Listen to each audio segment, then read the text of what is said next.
নমস্কার, সুপ্রভাত। আজ খোলা মনেতে যে কবিতাটা পড়ব সেটা খুব রিসেন্টলি লেখা।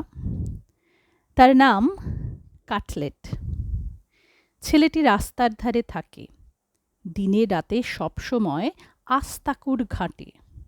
রোদ জলে দৌড়ে বেড়ায় মাঠে, রাস্তাঘাটে। ওর বস্তি প্রতিবাদ করে ওর দুষ্টুমির চোটে।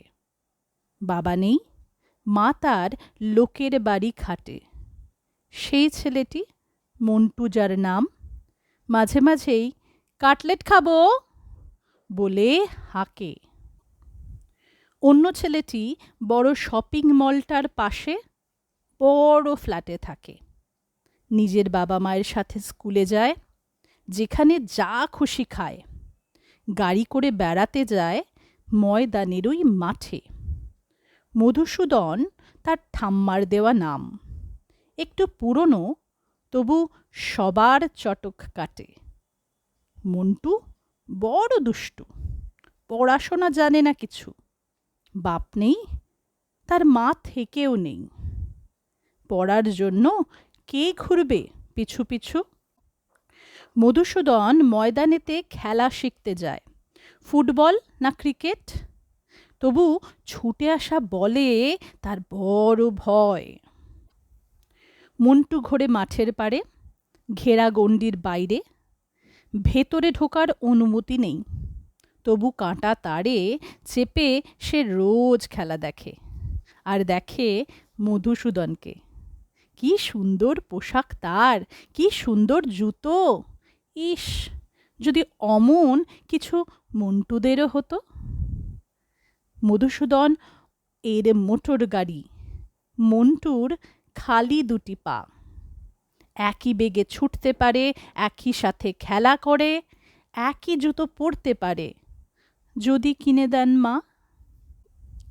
একদিন এক গোলযোগে মধুসূদন পড়ল। একটা বড় ছুটন্ত বল মধুর বুকে ধরল। এক ঘায়েতেই চিৎপটাং, সাহেব মধুবাবু। তাই দেখে দেখে হেসে হেসে মন্টুবাবুও কাবু। মধুর ভারী রাগ হলো। ও কেন এমন করে? এমন একটা ছুটন্ত বল ধরুক দেখি জোরে। যেমন বলা তেমনি কাজ। রেগে গিয়ে মধুবাবু ডাকলেন, এই এই, এদিকে এসো। আমি আজ বসছি, তুমি আমার জুতো জামা পরে খেলাটা খেলে এসো। ভীষণ আনন্দ আর ভীষণ ভয়ে আস্তে আস্তে গিয়ে মন্টু বলল, রাগ করো না, আমার অমনি হাসি পেল। রোজ দেখি আমি, তুমি তো ভীষণ ভালো খেলো। মন্টুর কথা মানতে নারাজ রাগুনে মধুবাবু পরালে ড্রেস জোর করে, জুতো জোড়াও চেপে ধরে ঠেলে দিলেন খেলার মাঠে। যাও খেলো গে বলে। নতুন জামা, নতুন জুতো এভাবেও মেলে। মন্টুর তখন আনন্দ ভয় একসাথেতেই চলছে। জুতো জামা তারই মাপের। দৌড়ে দৌড়ে গোল করে মন্টু মাঠে ঝড় তুলছে। ট্রেনার যিনি চিনতে পেলেন না নতুন এই ছোকরাটা, তবু দু চোখ ভরে দেখে গেলেন। শেষে কোলে তুলে চুমু খেলেন ভবিষ্যতের এই ক্ষুদে ফুটবলারকে। দূর থেকে দেখে মধুবাবুও বেজায় খুশি হলো। খেলা তার একদম ভালো লাগে না, তাই ফাঁকিবাজির একটা নতুন ছুতো পেল।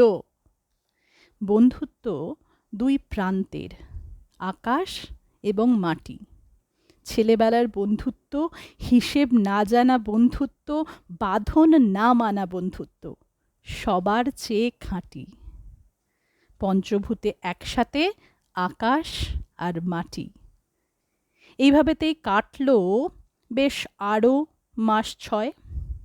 মধু তখন নিজের 10 বছরের জন্মদিনে উপনীত হয়।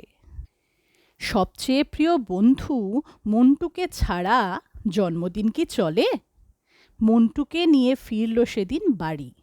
বলল মাকে, ও আমার বন্ধু, ও ও কাটলেট ভালোবাসে। মা বললেন হেসে, বেশ তো, তোমার জন্মদিনে বিকেলবেলা ডাকো। ওর জন্য ২০-৩০টা কাটলেট আলাদা করে রেখো। মন্টু সেদিন বাড়ি ফিরে নিজের মাকে বলে, মা, আজ কাটলেট খাবো, মধুর জন্মদিন, বিকেলে যেতে বলেছে। মন্টুর মা একটু হাসলেন, চোখের কোণে দুফোঁটা জল মুক্ত জমা যেন।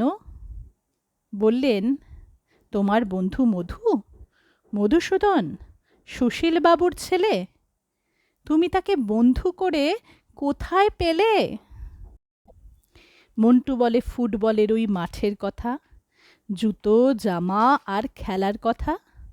শুনে মা জড়িয়ে ধরলেন ছেলেকে বুকে পরম সুখে। মাথায় খানিক চুমু দিয়ে বললেন, বিকেলে যেও, গত বছরের পুজোর নীল জামাটা পরে নিও। মা গেলেন কাজ করতে সুশীলবাবুর বাড়ি। আজ তার ছেলের জন্মদিন, তাই কাটলেট বানাতে। ভেবেছিলেন ছেলের জন্য দুটো চেয়ে আনবেন আজ। মনে মনে হাসলেন, আজ তো সে মহারাজ। সম্মানের সাথে বন্ধুর বাড়ি কাটলেট খেতে যাবে। আচ্ছা, সেই কাটলেটে মন্টু মায়ের হাতের স্বাদ পাবে? এই জায়গাটা থেকে আমি কবিতাটার দুটো পরিণতি ভেবেছি, আপনি দেখে নিন আপনি কোন দলের। প্রথম পরিণতি, মন্টু মধু বিকেলবেলা বার্থডে পার্টিতে সুশীলবাবু নারাজ হলেন দেখে। নব অভ্যাগতের খালি পা, গায়ে পুরনো মলিন জামা, কোথাকার ছেলে কার ছেলে, ভীষণ বেমানান। কিভাবে মধুর বন্ধু হলো, আর তা কি করে ভাঙান, সেই ভেবেই হলেন অস্থির। বাবুর বলা কথাগুলো মন্টুর মা শুনতে পেল। বললে, ও আমার ছেলে বাবু, কাটলেট খেতে ভালোবাসে, তাই ও, বলে ঠোঁট উল্টালেন সুশীলবাবু। ঠিক আছে মন্টুর মা, দুটো কাটলেট নাও, আর ছেলেকে নিয়ে এই বেলা এখনই বেরিয়ে যাও। কাউকে কিছু না বলে বেরিয়ে গেল মন্টুর মা মন্টুর হাত ধরে। পড়ে রইল বানানো গরম কাটলেট আর জন্মদিন। সত্তা আর সামর্থ্য অপমানের ভার নিষ্পাপ এক বন্ধুত্বকেও মানালো আজ হার। পরের দিন শখানেক নষ্ট বাসি কাটলেট পড়ে রইল আস্তাকুড়ে। শুধু নিষ্পাপ এক বন্ধুর অদেখা হাত ধরে মধুসূদন কয়েকটা কাটলেট নিয়ে সারা বিকেল খুঁজে বেড়ালো বন্ধুকে। আর দ্বিতীয় ধরনের পরিণতিটা কি হতে পারে?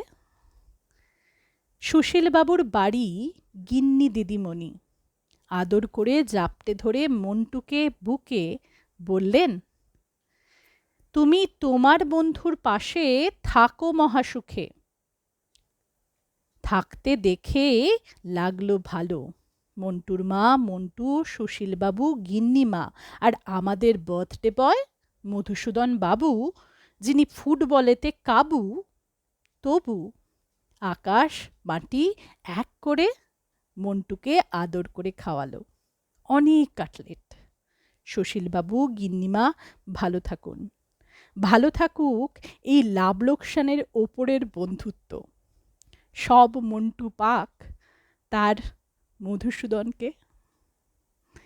এখনো আমাদের সমাজে আমরা কিছু স্বাভাবিক সম্পর্ক বিকজ অফ স্ট্যাটাস মেনে নিতে পারি না। আর কিছু নয়, শুধু ওই ছোট ছোট ছেলে মেয়েদের সেই সরল ভাবনাগুলো থেকেই তার বন্ধুদের অ্যাকসেপ্ট করুন। দেখবেন একটা খুব সুন্দর হীরের চাইতেও দামি সম্পর্ক পাচ্ছেন। আমার তাই মনে হয়। ভালো থাকবেন। কবিতাটা কেমন লাগলো অবশ্যই জানাবেন। লাইক, কমেন্ট আর শেয়ার করবেন নিজের প্রিয়জনদের সাথে। খুব শীঘ্রই আসবো আবার আরও কোনো স্বরচিত কবিতা বা অন্য কোনো লেখকের কোনো অপূর্ব সৃষ্টি নিয়ে। ভালো থাকুন। ধন্যবাদ।